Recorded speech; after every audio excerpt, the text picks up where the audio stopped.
ವಿರೋಧಿಸಿ ಇವತ್ತು ಬೀದ್ ಭಿಕ್ಷಾಟನೆ ದೇಣಿಗೆ ಮಾಡಿ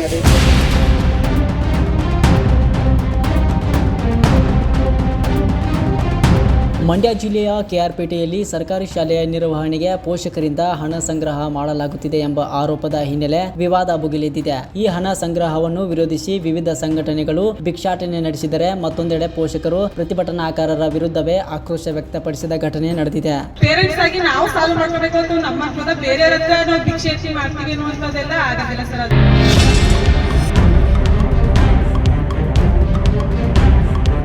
ಹೌದು, ಮಂಡ್ಯ ಜಿಲ್ಲೆಯ ಕೆಆರ್ಪೇಟೆ ಪಟ್ಟಣದ ಶತಮಾನ ಇತಿಹಾಸ ಹೊಂದಿರುವ ಕರ್ನಾಟಕ ಪಬ್ಲಿಕ್ ಸ್ಕೂಲ್ ಎದುರು ಇಂದು ಹೈಡ್ರಾಮಾ ನಡೆದಿದೆ. 1000ಕ್ಕೂ ಹೆಚ್ಚು ವಿದ್ಯಾರ್ಥಿಗಳು ವ್ಯಾಸಂಗ ಮಾಡುತ್ತಿರುವ ಈ ಶಾಲೆಯಲ್ಲಿ ಶೌಚಾಲಯ ಸೇರಿದಂತೆ ವಿವಿಧ ನಿರ್ವಹಣಾ ಕಾರ್ಯಗಳಿಗಾಗಿ ಪೋಷಕರಿಂದ ತಲಾ 1000 ರೂಪಾಯಿ ಸಂಗ್ರಹಿಸಲಾಗುತ್ತಿದೆ ಎಂಬ ಆರೋಪ ಕೇಳಿಬಂದಿದೆ. ಈ ಹಣ ಸಂಗ್ರಹವನ್ನು ವಿರೋಧಿಸಿ ಜಯ ಕರ್ನಾಟಕ ಸಂಘಟನೆ ಸೇರಿದಂತೆ ವಿವಿಧ ಸಂಘಟನೆಗಳ ಕಾರ್ಯಕರ್ತರು ಶಾಲೆಯ ಮುಂದೆ ಭಿಕ್ಷಾಟನೆ ನಡೆಸಿ ಪ್ರತಿಭಟನೆ ವ್ಯಕ್ತಪಡಿಸಿದರು.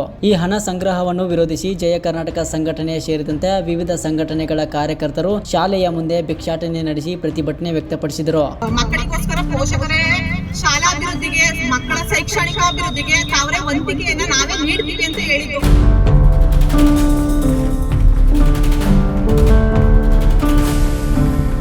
ಆದರೆ ಈ ಪ್ರತಿಭಟನೆಗೆ ಶಾಲಾ ಮಕ್ಕಳ ಪೋಷಕರು ತೀವ್ರ ವಿರೋಧ ವ್ಯಕ್ತಪಡಿಸಿದರು. ಶತಮಾನಗಳ ಇತಿಹಾಸವಿರುವ ಶಾಲೆಗೆ ಕೆಟ್ಟ ಹೆಸರು ತರಲು ಭಿಕ್ಷಾಟನೆ ನಾಟಕ ಮಾಡಲಾಗುತ್ತಿದೆ ಎಂದು ಆರೋಪಿಸಿ ಪ್ರತಿಭಟನಾಕಾರರ ವಿರುದ್ಧವೇ ಸಿಡಿದೆದ್ದರು. ಈ ವೇಳೆ ಎರಡು ಗುಂಪುಗಳ ನಡುವೆ ತೀವ್ರ ಮಾತಿನ ಚಕಮಕಿ ಹಾಗೂ ವಾಗ್ವಾದ ನಡೆಯಿತು. ಪರಿಸ್ಥಿತಿ ನಿಯಂತ್ರಿಸಲು ಪೊಲೀಸರು ಹರಸಾಹಸ ಪಡಬೇಕಾದ ಪರಿಸ್ಥಿತಿ ನಿರ್ಮಾಣವಾಯಿತು.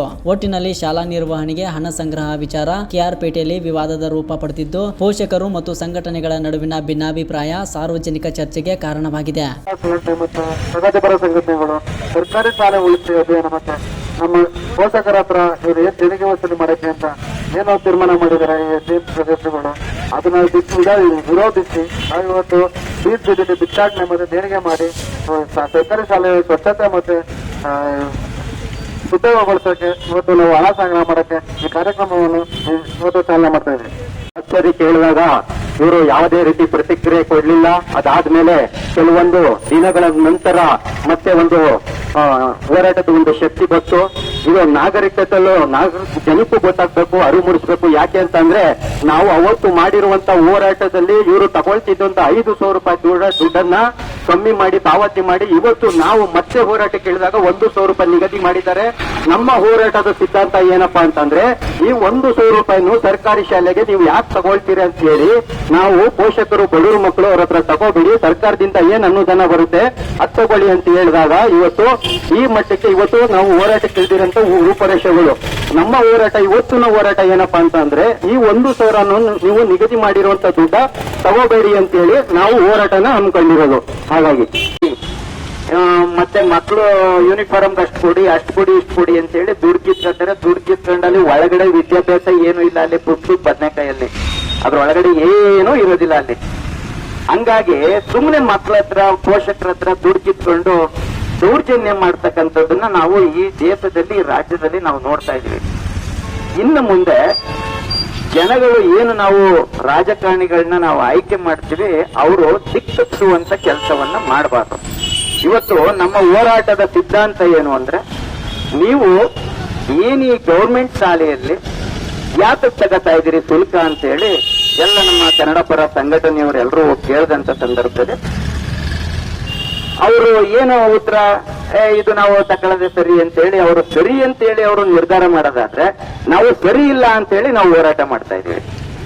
ಮತ್ತೆ ನೋಡಿ ಯಾವತ್ತು ಮಾಡ್ತೀವಿ ನಾವು ಅವ್ರಿಗೋಸ್ಕರನೇ ತುಂಬಾ ಎಷ್ಟು ಅಂತಂದ್ರೆ ವರ್ಷಕ್ಕೂ ನಾನೇನೆ ಸರ್ 35,000ದಿಂದ 40,000 ರೂಪಾಯಿ ನಾನು ಮಂಡ್ಯದಲ್ಲಿ ಕಟ್ತಿದ್ದೆ ಸರ್. ಅಲ್ಲಿ ಏನು ಓದ್ತಿರ್ಲಿಲ್ಲ, ಅಲ್ಲಿ ಕ್ವಾಲಿಟಿನೂ ಇಲ್ಲ ಕ್ವಾಂಟಿಟಿನೂ ಇರ್ಲಿಲ್ಲ ಸರ್.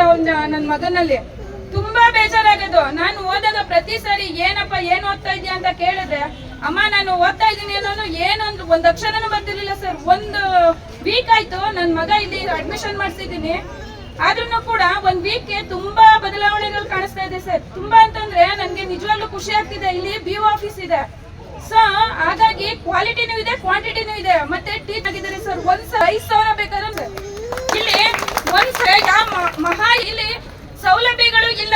ಗೌರ್ಮೆಂಟ್ ಸ್ಕೂಲ್ ಅಲ್ಲಿ ಯಾವುದೇ ರೀತಿ ಸೌಲಭ್ಯ ಸರ್. ಒಂದ್ ವರ್ಷ ಎಲ್ಲ ಕಂಪ್ಲೇಂಟ್ ಮಾಡೋದ್ರಿಂದ ಏನು ಪ್ರಯೋಜನ ಆಗಲ್ಲ ಸರ್. ಅದಕ್ಕೋಸ್ಕರ ನಮ್ಮ ಭವಿಷ್ಯಕ್ಕೋಸ್ಕರ 1,000 ಅಲ್ಲ ಸರ್ 5,000 ಕೊಡೋಕ್ಕೂ ನಾವು ರೆಡಿ ಆಗಿದ್ದೀವಿ ಅಂತ ನಾವ್ ಅನ್ಕೋಬೇಕು ಸರ್. ಯಾಕೆಂದ್ರೆ ಇಲ್ಲಿ ಸೆಕ್ಯೂರಿಟಿಗಳಿಗೆ ಮತ್ತೆ ಆಯಾಗಳಿಗೆ ಗೌರ್ಮೆಂಟ್ ಇಂದ ಯಾವುದೇ ಕಾರಣಕ್ಕೂ ದುಡ್ಡು ಬರಲ್ಲ ಸರ್. ಸೊ ಹಾಗಾಗಿ ನೀವು 1,000 ಕೊಡ್ಲೇಬೇಕು ಸರ್. ಯಾಕೆಂದ್ರೆ ಎಲ್ಲಾ ಟೀಚರ್ಸ್ ಗಳನ್ನು ಅವರು ಕೈಯಿಂದ ಕೊಡಲ್ಲ ಸರ್, ನೀವೇ ಕೊಡ್ಬೇಕು, ಪೋಷಕರೇ ಕೊಡ್ಬೇಕು. ನಮ್ಮ ಮಕ್ಳಿಗೋಸ್ಕರ ನಮ್ಮ ಚೆನ್ನಾಗಿರ್ಲಿ, ಡೆವಲಪ್ ಆಗ್ಲಿ. ಈಗ ನಾವ್ ಏನಾದ್ರು ಒಂದು ಪ್ರೈವೇಟ್ ಸ್ಕೂಲ್ಗೆ ಹಾಕ್ತಿವಿ, ಪ್ರೈವೇಟ್ ಸ್ಕೂಲ್ಗೆ ಹಾಕಿದಾಗ ಒಂದ್ 35,000ದಿಂದ 40,000, ಈಗ ಆಲ್ರೆಡಿ ಒಂದ್ 50,000 ಅಮೌಂಟ್ ಆಗುತ್ತೆ. 1,000 ಕೊಡೋದು ಯಾವ ಲೆಕ್ಕ ಸರ್?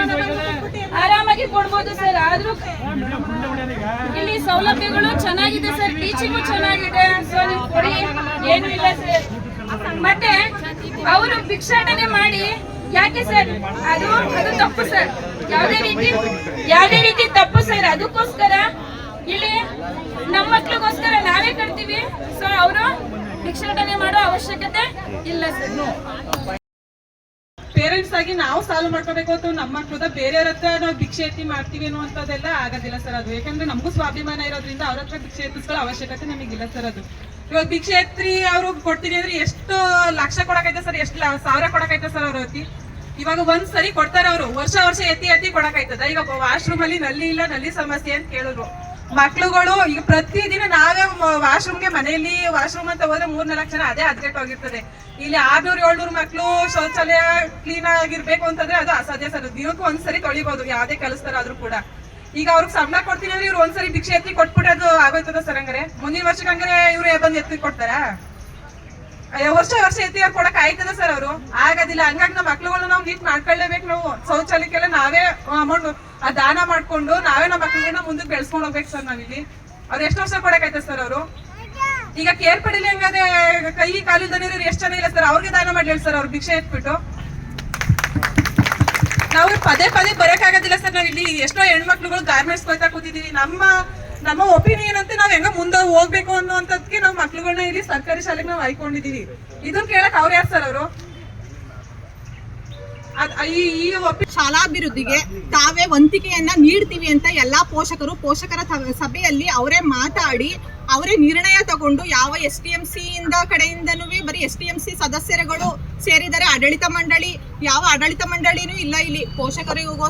ಮಕ್ಕಳಿಗೋಸ್ಕರ ಪೋಷಕರೇ ಶಾಲಾಭಿವೃದ್ಧಿಗೆ, ಮಕ್ಕಳ ಶೈಕ್ಷಣಿಕಾಭಿವೃದ್ಧಿಗೆ ತಾವರೇ ವಂತಿಕೆಯನ್ನ ನಾವೇ ನೀಡ್ತೀವಿ ಅಂತ ಹೇಳಿದ್ದು.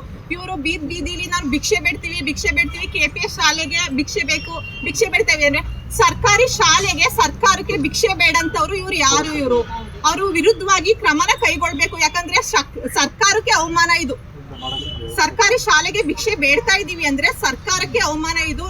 ಇದನ್ನ ಇವರು ಶಿಕ್ಷಣಾಧಿಕಾರಿಗಳು ಇದನ್ನ ಪರಿಗಣಿಸಿ ಈ ಶಾಲೆಗೆ ಏನು ಬೇಕು, ಅಭಿವೃದ್ಧಿಗೆ ಏನೇನು ಕೈಗೊಳ್ಬೇಕು ಅದನ್ನ ಅಭಿವೃದ್ಧಿ ಮಾಡ್ಕೊಡ್ಬೇಕು ಅಂತ ನಾನು ಕೇಳ್ಕೊತೀನಿ.